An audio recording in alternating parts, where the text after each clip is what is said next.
الله أكبر الله أكبر الله أكبر الله أكبر أشهد أن لا إله إلا الله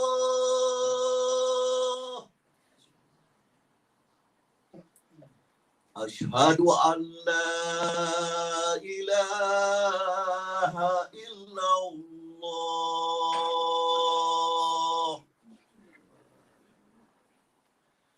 أشهد أن محمدا رسول الله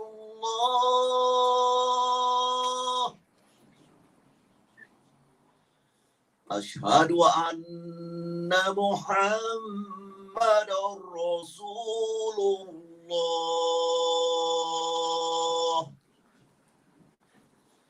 هيا على الصلاة هيا على الصلاة هيا على الفلاح هيا على الفلاح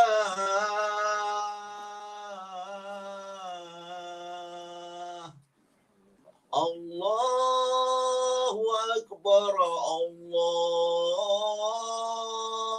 أكبر لا إله إلا الله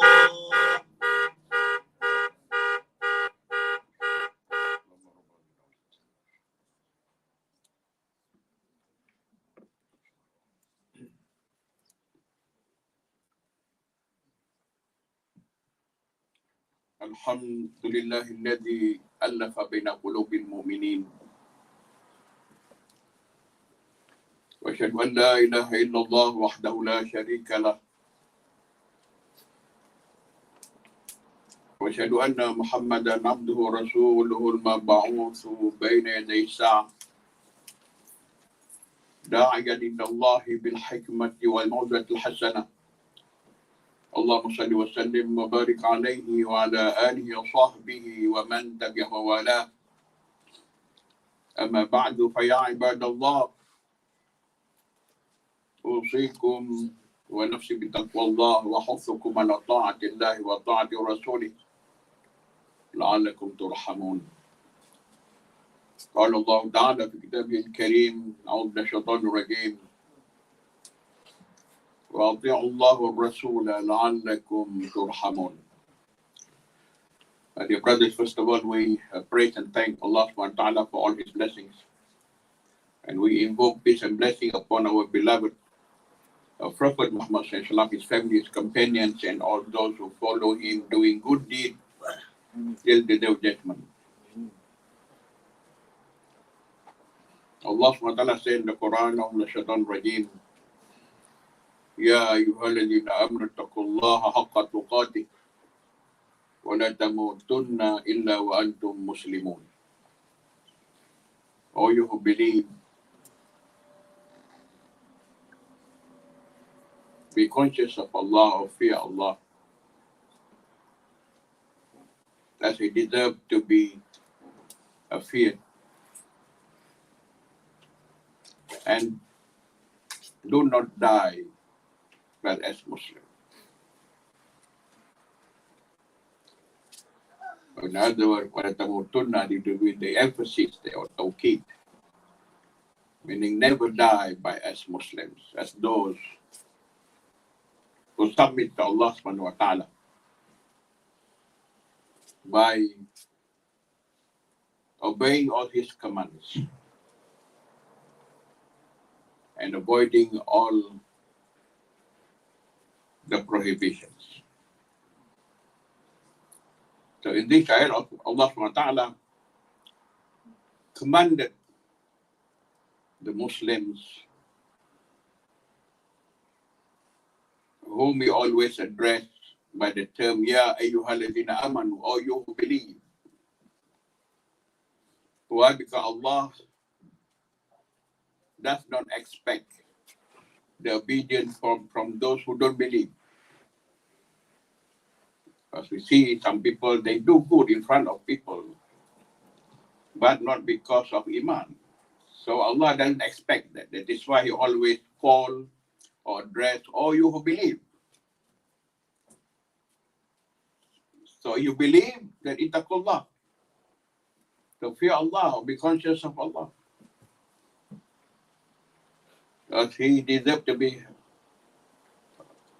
to be feared, or in other way, in the right way, in the truthful way.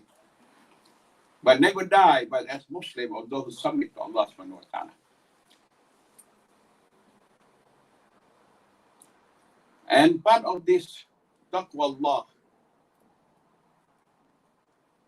is to hold fast to the rope of Allah, to His deen.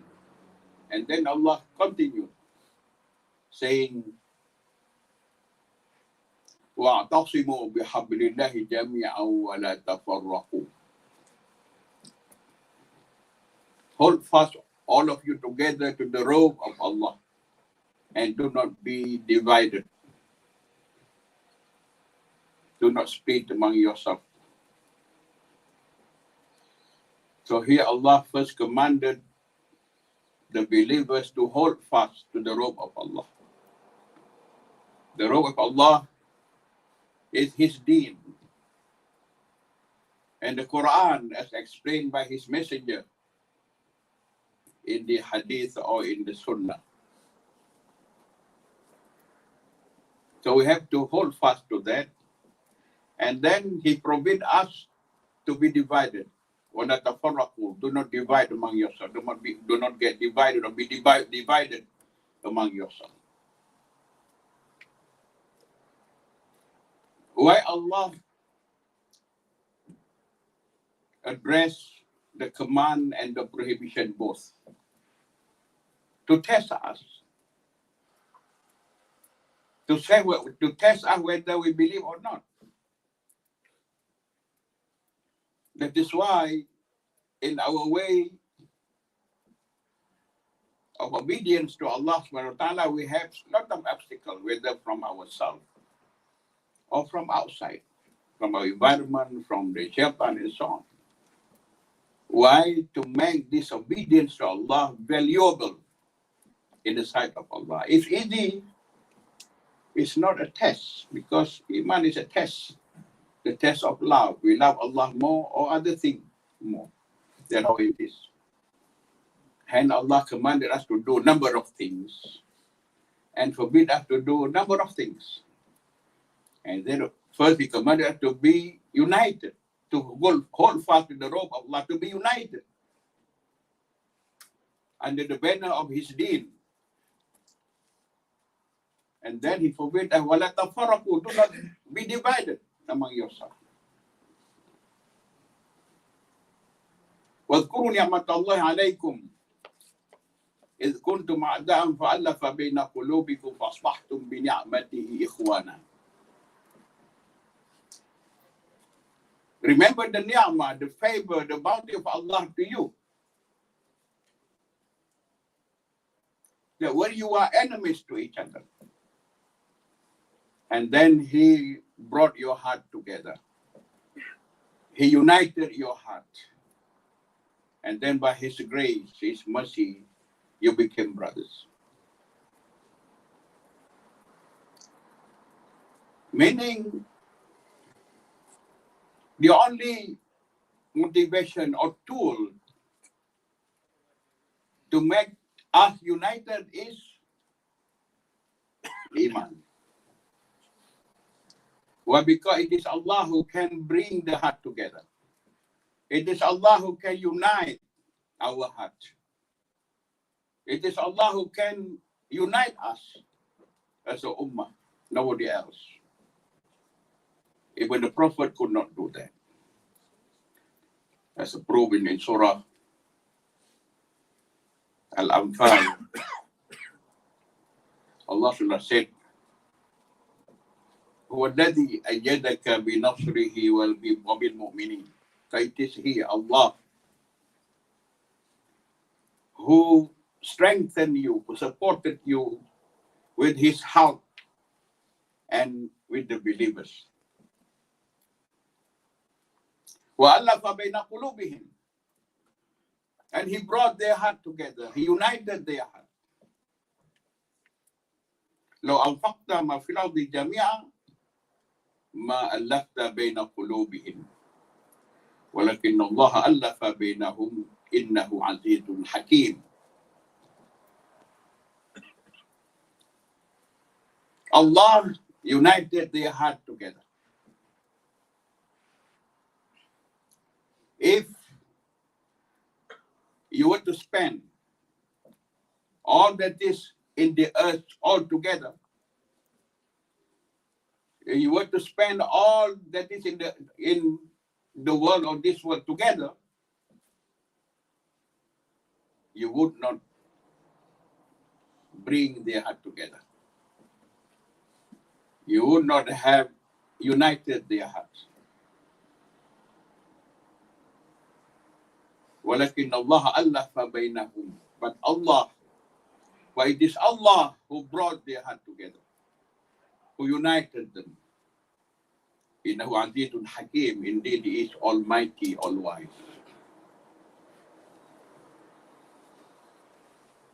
Meaning without Iman, we can't be united. If we stay divided, split all the time, that means we don't have Iman. If we claim to have Iman, but Iman is like flat battery,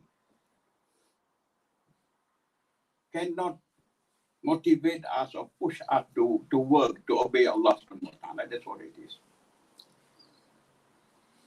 But you have to understand the division among the Ummah did not happen in modern time only.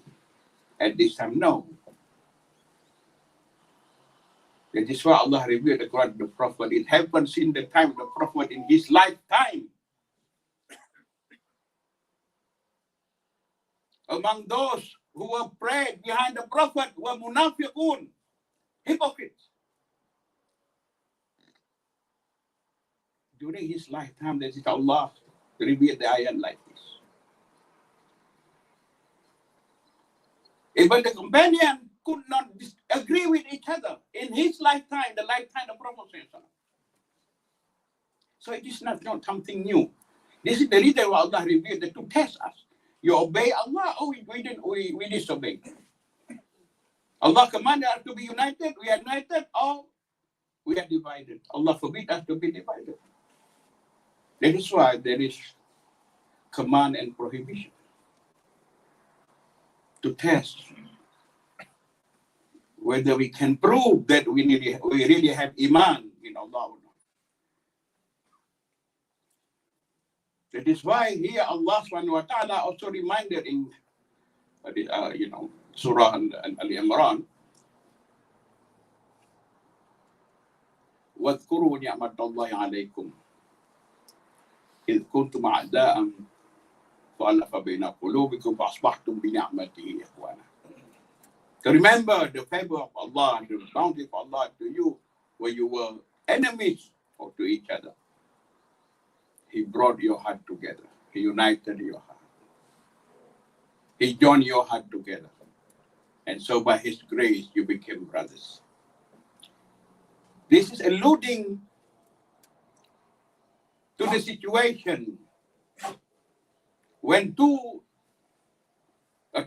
major tribes in Medina, before the coming of the Prophet ﷺ, they were enemies to each other, namely the tribe of Aus and Khazraj. So Allah was alluding to that situation. And with the presence of the Prophet and his wisdom and his capacity and his ability to unite them in a very strong and unique brotherhood. Not the brotherhood through the blood relation or nasab, but the brotherhood through Iman.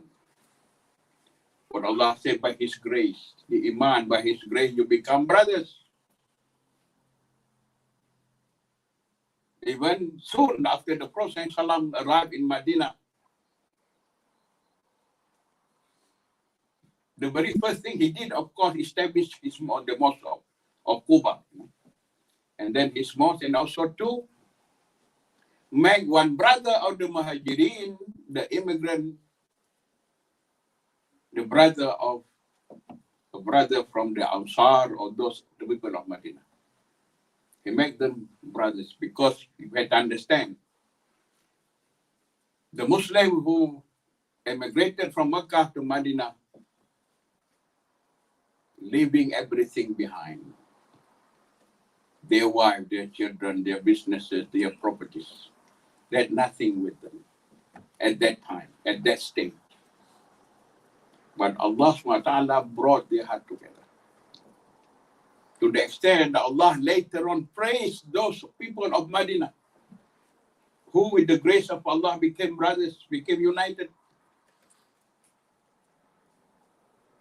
By saying, وَيُؤْثِرُونَ عَلَىٰ أَنفُسِهِمْ وَلَوْ كَانَ بِهِمْ خَصَاصَةٌ. So the people of Medina preferred their brother coming from Mecca, even though their lot was poverty, even they are poor. They share everything. They shared their money, they share what they had, they shared their food together, because the people who came from Medina had nothing at the time. So that type of brotherhood, which means to prefer our brothers of Iman, or in Iman, above ourselves. That brotherhood. That is why when we are divided, and then we don't have Iman.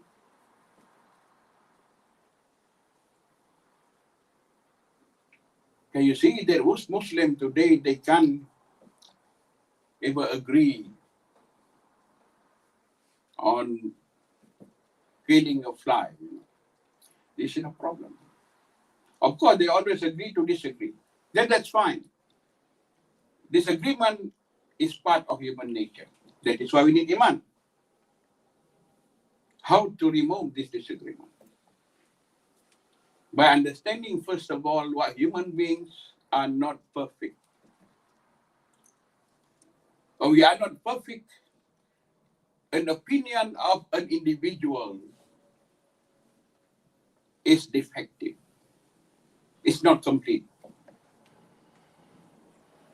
So we have to join all the opinion together to reach to a beneficial and unifying a decision. That's how it is.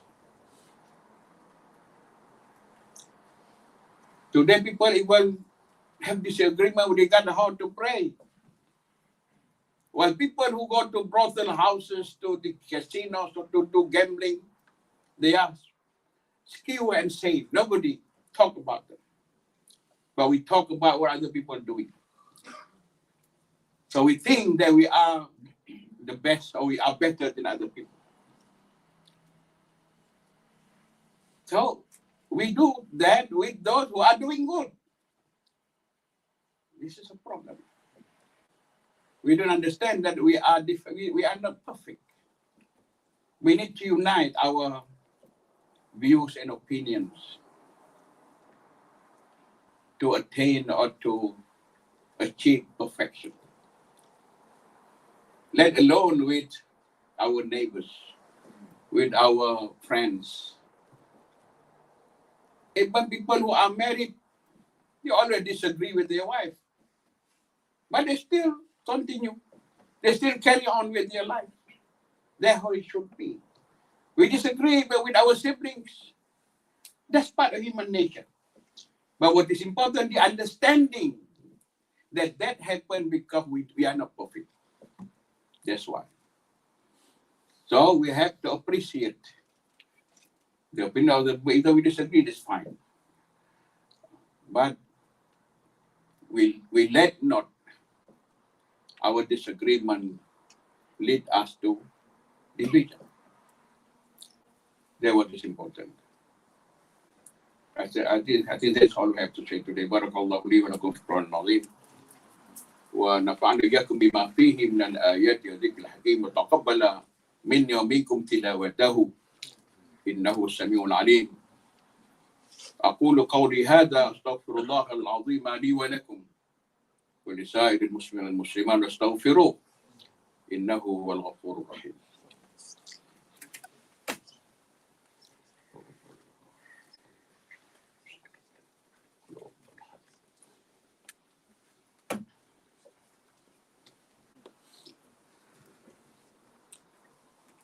الحمد لله نستعينه ونستغفره ونعوذ بالله من شرور أنفسنا ومن سيئات أعمالنا. من يهد الله فلا مضل له ومن يضلل فلا هادي له. أشهد أن لا إله إلا الله وحده لا شريك له وأشهد أن محمدا عبده ورسوله المبعوث بين يدي الساعة داعيا إلى الله بالحكمة والموعظة الحسنة. اللهم صل وسلم على حبيبنا وسيدنا محمد صلى الله عليه وسلم وعلى آله وأصحابه أجمعين. قال الله تعالى في كتابه الكريم أعوذ بالله من الشيطان الرجيم إن الله وملائكته يصلون على النبي يا أيها الذين آمنوا صلوا عليه وسلموا تسليما. اللهم صل على محمد وعلى آل محمد كما صليت على إبراهيم وعلى آل إبراهيم وسلم تسليما كثيرا. اللهم ارض عن الخلفاء الراشدين المهتدين سادتنا أبي بكر وعمر وعثمان وعلي وعن سائر الصحابة أجمعين. اللهم اغفر للمسلمين والمسلمات والمؤمنين والمؤمنات الأحياء منهم والأموات برحمتك يا أرحم الراحمين. اللهم حبب إلينا الإيمان وزينه بقلوبنا وكره للكفر والفسوق والعصيان واجعلنا من الراشدين. اللهم ألف بين قلوبنا وأصلح ذات بيننا واجعلنا متحدين. ربنا لا تؤاخذنا إن نسينا واخطأنا ربنا ولا تحمل علينا إصرا كما حملته على الذين من قبلنا ربنا ولا تحملنا ما لا طاقة لنا به واعف عنا واغفر لنا وارحمنا أنت مولانا فانصرنا على القوم الكافرين. اللهم لا تسلط علينا بذنوبنا من لا يخافك ولا يرحمنا. ربنا آتنا في الدنيا حسنة وفي الآخرة حسنة وقنا عذاب النار. عباد الله إن الله يأمر بالعدل والإحسان وإيتاء ذي القربى وينهى عن الفحشاء والمنكر والبغي يعظكم لعلكم تذكرون ولذكر الله أكبر والله يعلم ما تصنعون.